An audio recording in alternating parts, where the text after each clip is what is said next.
Hace casi 10 siglos que convivieron en este mismo lugar las culturas islámica y cristiana.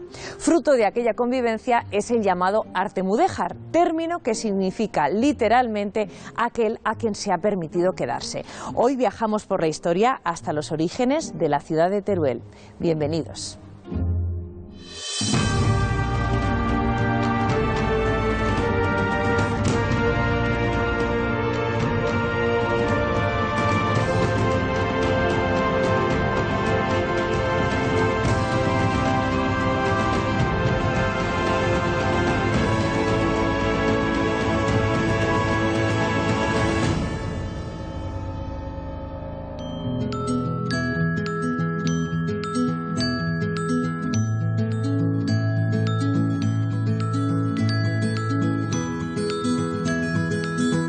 Hola.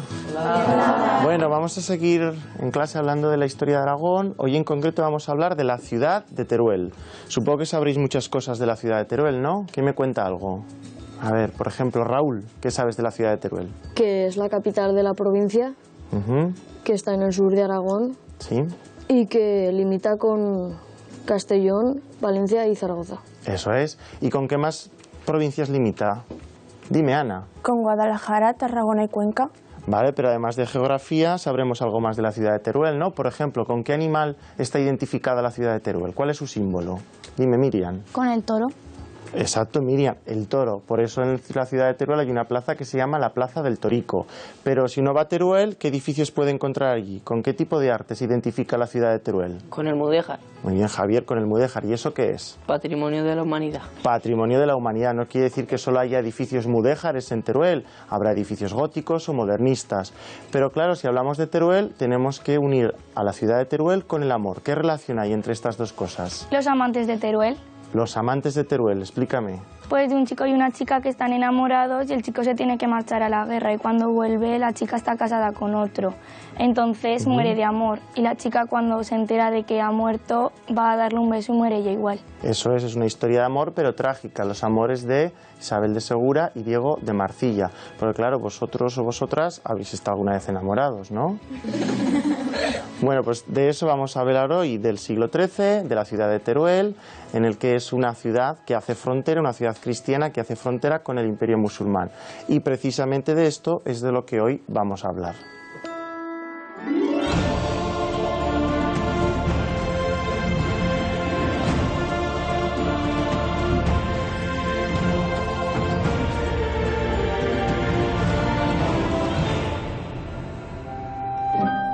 Ahí tenemos la Torre del Salvador, una de las 4 torres mudéjares que forman parte del skyline de la ciudad turolense. Un lugar al que, por cierto, merece la pena subir para disfrutar del paisaje.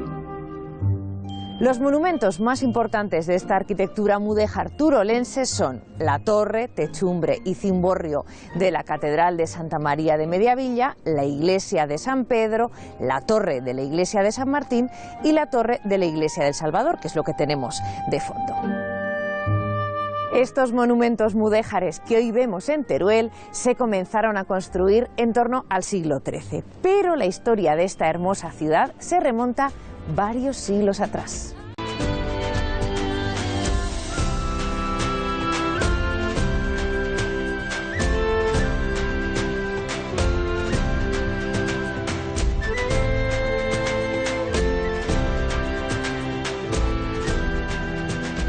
Nos encontramos en la Plaza de la Judería, que es el punto más alto de la ciudad de Teruel.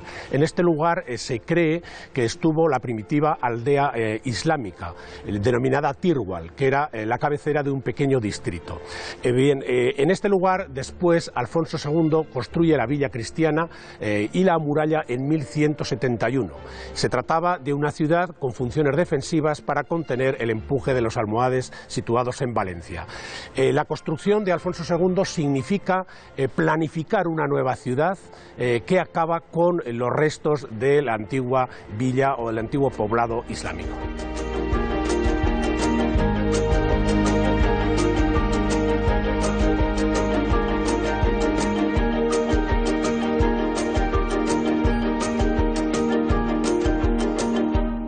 Esta Estamos en la Plaza del Torico, centro urbano e histórico de Teruel. Y ahí al fondo, sobre una columna, tenemos el símbolo de la ciudad, el torico. Mide solamente 37 centímetros de alto, pero a pesar de su tamaño, ve pasar la vida de los turolenses desde el año 1858. También está presente en su escudo y, según una leyenda, es el origen del nombre de Teruel. Hasta su ubicación en este lugar es significativa. Se dice que fue por aquí por donde el rey aragonés Alfonso II anduvo tras conquistar a los musulmanes aquella pequeña villa. ¿Os imagináis? A lo mejor el rey exclamó: «¡Teruel existe!». Bueno, lo que está claro es que Alfonso II fue el primer rey de la corona de Aragón. Gracias a él podemos decir que Aragón alcanzó más o menos la expansión territorial que tiene hoy. Mirad, a la herencia recibida sumó la reconquista de otros territorios a lo largo del curso del Ebro hasta prácticamente el Mediterráneo.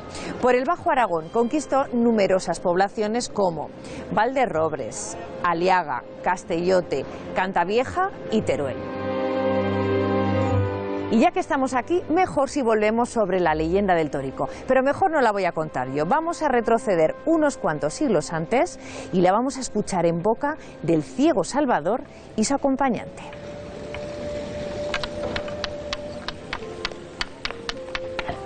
¿Pero qué es esto? ¿Dónde me dejas, Zagala?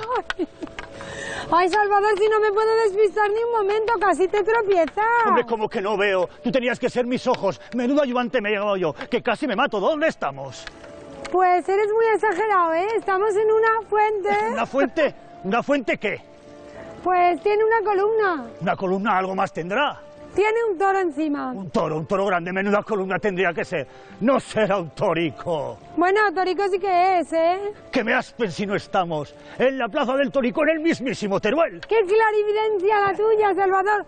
Pues claro que estamos en Teruel, si ya lo sabías. ¡Qué teatrero eres, eh! Oye, y una cosa, ¿este torico que pintáis y casi ni se le ve? ¡Calla! ¡Sacrílega, farisea, enguilarga! No hables ni exageres sobre el torico y sobre su tamaño, que es muy pequeño, pero es muy grande. Perdón, yo no quería ofender a nadie, ¿eh? Pero qué picajoso que estás. ¿Y eso del torico qué? ¿Me lo vas a contar o no? Es una larga historia. Bueno, pues por tiempo no será, ¿eh? Porque dinero no tenemos, comida tampoco, pero tiempo todo el del mundo. Es que venga. Bueno, pues se trata ni más ni menos que la historia de la fundación de Teruel, allá por el año de nuestro Señor de 1171. Anda, que no ha llovido desde entonces. Pues unos años más y otros años menos. La cuestión es que los reyes de Aragón, después de conquistar Zaragoza, pensaron en arrebatarles Valencia a los musulmanes. Oh, es que nadie se conforma con lo que tiene. Así es, hija mía, todos quieren más, y nosotros más que ninguno, que no tenemos nada. Así que conquistar Valencia no era cosa de broma. El rey pensó que tenía que tener una plaza, una población que fuera el centro para la conquista. Así se fundó Teruel. Ah, es que aquí no había nada. Bueno, algo habría de haber. Una pequeña fortaleza de los moros sí que había, pero no una villa. Así que el rey fundó Teruel y les dio un fuero con un montón de ventajas para que la gente viniera a vivir aquí, a la Extremadura. Ah, oye, ¿y si tú no puedes leer? ¿Cómo es que sabes tantas cosas? Es que no se puede ser más impertinente. Porque yo escucho a la gente que sabe más que yo, por eso sé tantas cosas. Y por eso mismo, tú no sabes nada de nada, cabeza hueca. ¡Ay! Pues hay una cosa que sí que sé. ¿El qué? Pues que si lo que me estás contando a mí sola se lo contarás a toda la gente que pasa por la plaza, igual nos sacábamos un dinerito y esta noche nos dábamos un banquete. Igual en eso sí que tienes razón. Así que vete preparando el sombrero, venga, a ver si tenemos hoy un poco de suerte. Todo casado me escuche. Todo viudo se suspenda, a los mozos y a los niños les apremio a que me atiendan. Teruel es el último territorio aragonés ganado al Islam. Es el territorio conocido como la Extremadura aragonesa, que tiene algunas peculiaridades diferenciales con relación al resto de Aragón. Se trata de un territorio despoblado o con muy poca población, un territorio alto, frío, un territorio donde la economía fundamental es la ganadería y un territorio en el que el avance de los ejércitos no se va a producir por grandes batallas o por asedios de ciudades, sino que lo que existe son pequeñas escaramuzas, se va avanzando, se va fortificando el territorio. Y en ese contexto la ciudad de Teruel nace un poco con esa función de defensa del territorio y de punto de arranque para la conquista de Valencia. De ahí que se le dote de unas murallas y se le dote, digamos, de la caballería villana, que tendrá una influencia muy importante como ataque y defensa. La leyenda del Torico, del origen de la ciudad, aunque está llena de elementos mitológicos, puede servir de ilustración para analizar este momento histórico. Todo casado me escuche, todo viudo se suspenda, a los mozos y a los niños les suplico que me atiendan, porque hoy les voy a contar la única historia de la fundación de Teruel. Allá por el año de 1171, en este mismo lugar había un monte, y sobre el monte una fortificación de los moros. Ese fue el momento de la fundación de Teruel. Pero antes, demos la bienvenida a nuestro rey Alfonso II. ¿A qué tenemos este honor, majestad? He decidido fundar aquí una villa. ¿Y qué más? Lo de los fueros. Los fueros. Y no solo voy a fundar aquí una villa, sino que además les concederé unos fueros. Y así seremos ejemplo de los reinos de nuestra España y del mundo entero, porque los habitantes de Teruel vivirán aquí gustosamente y muchas serán las gentes que quieran venir a vivir aquí a la villa de Teruel. Vete. Así es como el rey Alfonso II decidió fundar Teruel. Pero se le olvidó decir dónde tenía que levantarse. Y como tenía que salir muy corriendo porque tenía muchas obligaciones, pues todos se quedaron con la duda. Cuéntanos, Salvador, cuéntanos cómo lo solucionaron. A grandes problemas, grandes remedios. Así que los caballeros se pusieron a pensar. Ya lo tengo, dijo uno. Será Dios el que nos mande una señal para saber dónde debe de estar la villa. ¿Tú crees? Mujer de poca fe, eso es lo que ocurrió, exactamente. Los moros de los contornos, como querían recuperar el lugar, mandaron una manada de toros con fuego en las astas. ¿Como en mi pueblo? Hombre, en tu pueblo sería solamente uno. Tienes que imaginarte 20 o 30 toros con fuego en los cuernos. Pues me echaría a correr y llegaría por lo menos hasta el mar. No, que correr ni correr. Hombre, ellos lo solucionaron rápidamente, les ahuyentaron, tenían que verlos vuesas mercedes. Hasta que pensaron que ya no quedaba ninguno y... ¡Uy, qué miedo me estás dando! Pero cuando pensaban que ya no quedaba ni uno, vieron sobre la colina un toro con una luz entre las astas. ¡Hala, otra vez a correr! ¡No! Míralo, era la señal divina. En ese lugar es donde se fundó Teruel. ¿Qué? ¿Te ha gustado la historia? Sí, muy bonita, muy bonita. Hay otros autores que dicen que el rey y los caballeros deliberando vieron un toro sobre la colina con una estrella encima. No, detalle arriba, detalle abajo. Así termina la historia de este torito sin par. Y si bien les ha gustado, no se olviden de pagar. El fuero de Teruel, concedido por Alfonso II a la nueva villa, es un fuero excepcional, porque contempla una situación bastante arriesgada, ya que a quienes debían irse a instalar allí tenían que tener suficientes atractivos como para poder permanecer, ya que los musulmanes del Reino de Valencia estaban a la zaga y en cualquier momento podían reaccionar y pasar a cuchillo a todos los habitantes. Es un fuero importante porque pertenece a una de las familias de los fueros de Aragón, que son los fueros de Extremadura, que contemplan, como digo, una situación excepcional, como por ejemplo el exonerar de cualquier delito a quien acudiera allí huido por haber cometido cualquier crimen, que quedaba libre de ello.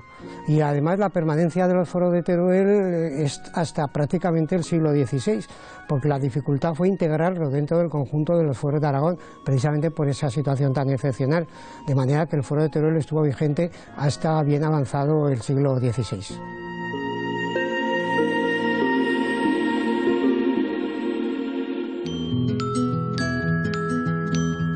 Mira, te lo voy a explicar de forma gráfica para que veas.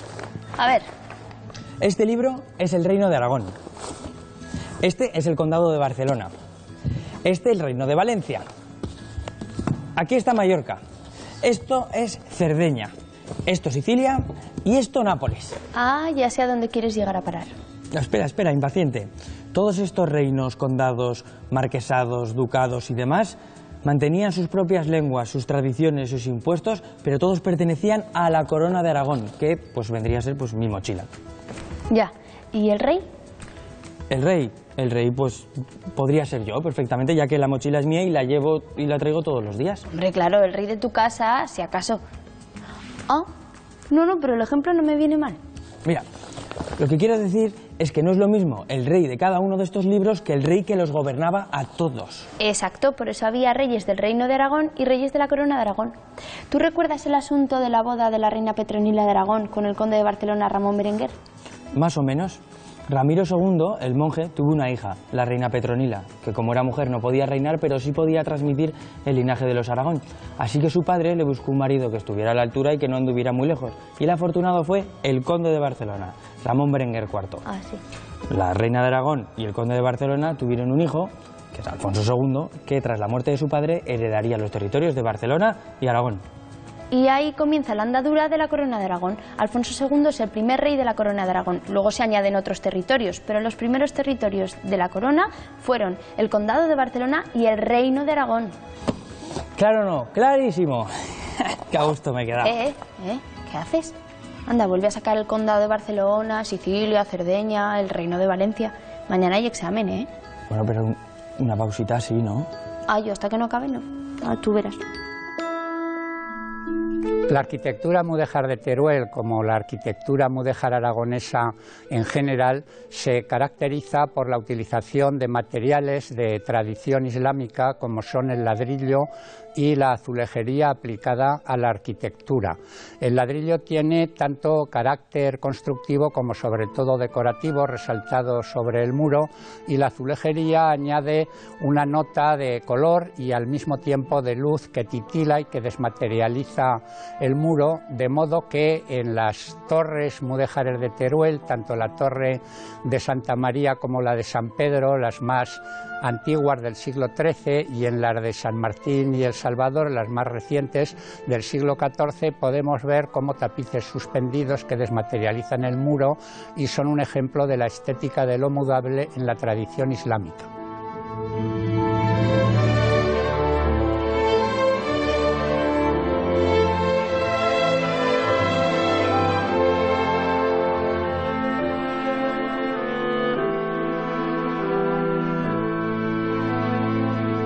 A medida que los reinos cristianos medievales iban conquistando los territorios peninsulares bajo el dominio del Islam, muchos musulmanes decidieron permanecer en el lugar conviviendo bajo el dominio cristiano. Se les permitía seguir practicando su religión y tenían cierto grado de autogobierno. Eran los denominados mudéjares. Sobre todo se dedicaban a la agricultura y a la construcción, mezclando con gran maestría las tradiciones islámica y cristiana.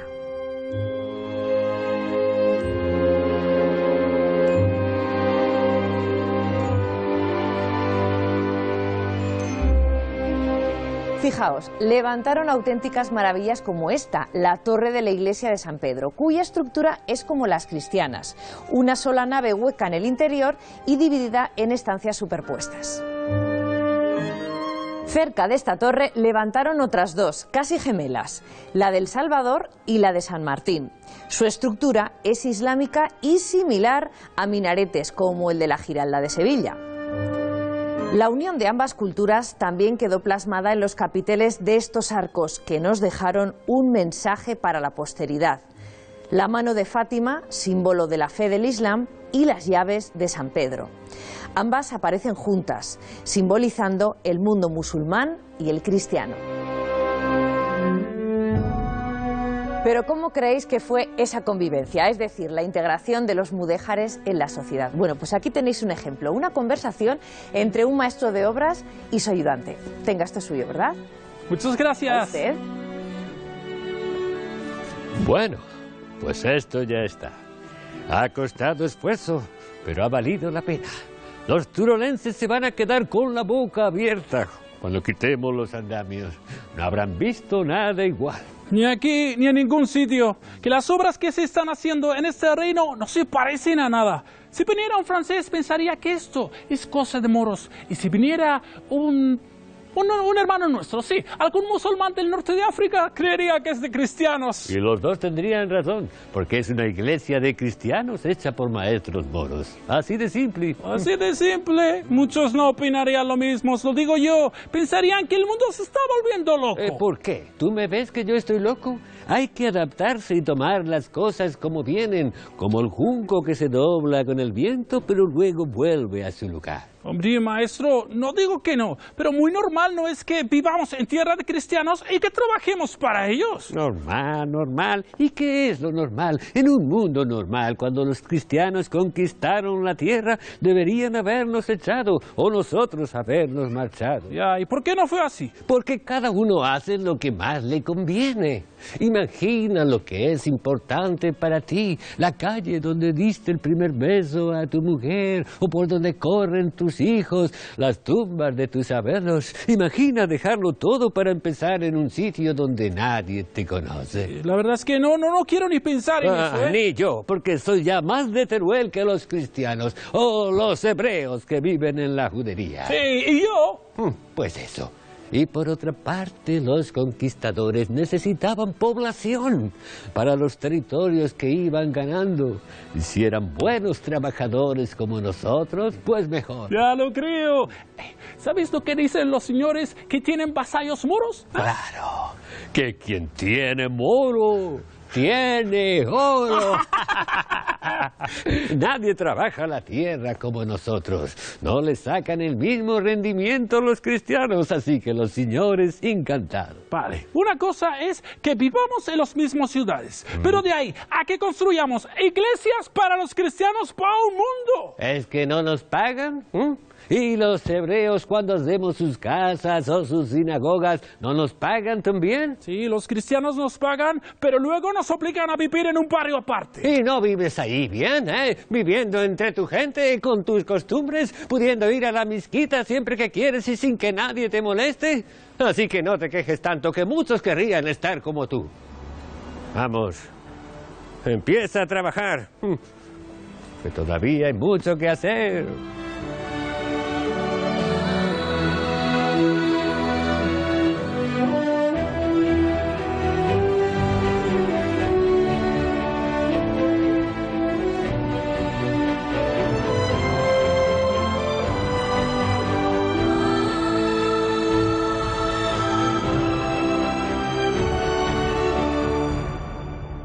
La techumbre de la Catedral de Teruel está considerada como la capilla sixtina del arte mudéjar.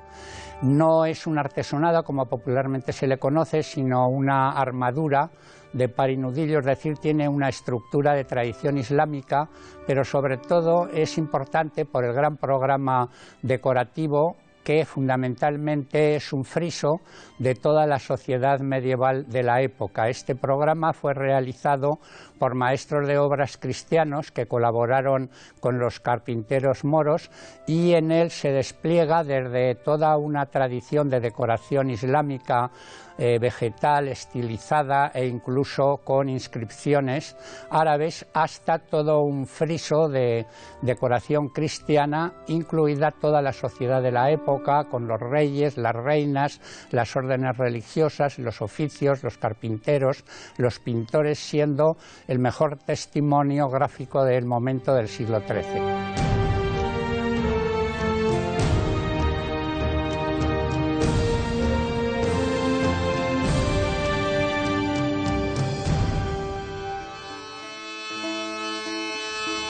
¿Sabes una cosa?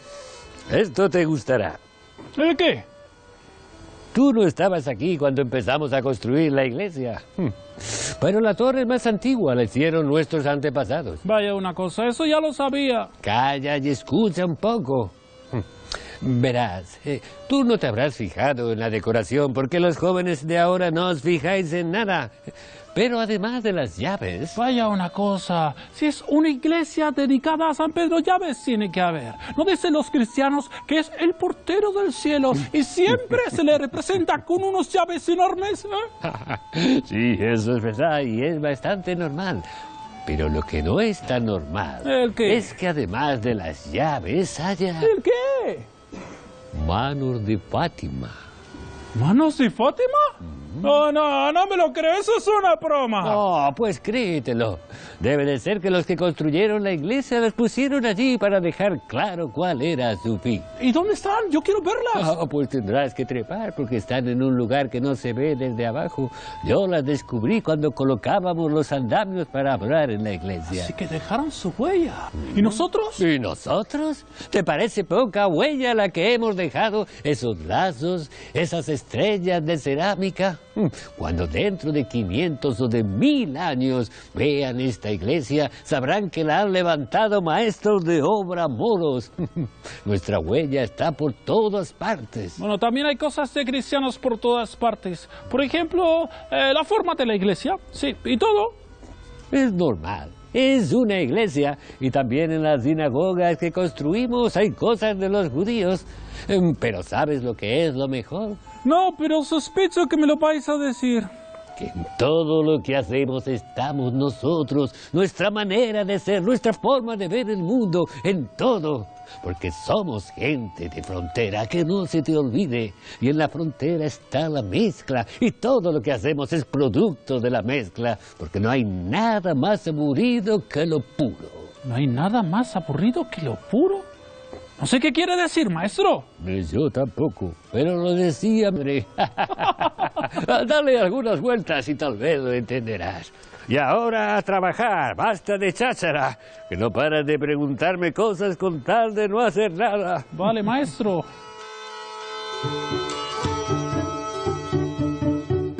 A pesar de la enemistad manifiesta desde el punto de vista militar entre cristianos y musulmanes en la España medieval, sin embargo, las apreciaciones recíprocas fueron muchas. En el caso de Aragón en concreto, hubo algún monarca como Pedro I, del que se dice que vestía la moriega y además firmó algún documento con caracteres arábigos.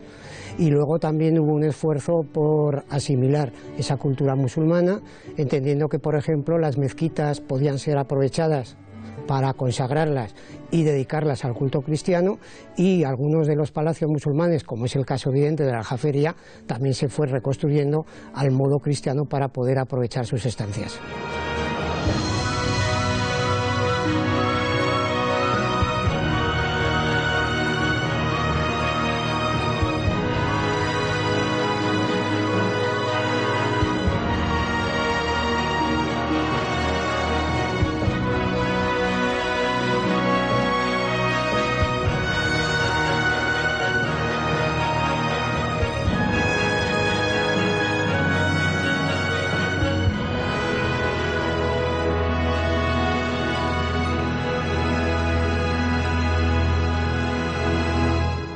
Teruel esconde muchos hermosos rincones, tantos casi como hermosas historias. Pero si hay una que hoy es seña de identidad de los turolenses, es la que encontramos representada aquí. Juan Diego Martínez de Marcilla e Isabel de Segura fueron los protagonistas de la más bella y triste historia de amor jamás contada. Una historia que debería conocer todo aquel que esté enamorado y que os hemos ido avanzando al inicio del programa. Si os la habéis perdido y queréis saber qué pasó, pues tendréis que venir a Teruel para descubrirlo. Y si llegáis hasta aquí, deteneos a cada paso y disfrutad del gran museo al aire libre que es Teruel. Entenderéis cómo el arte mudéjar es algo más que una simple expresión artística. Son las ideas, la forma de vivir y de pensar de una sociedad única que el paso del tiempo ha convertido en patrimonio de toda la humanidad.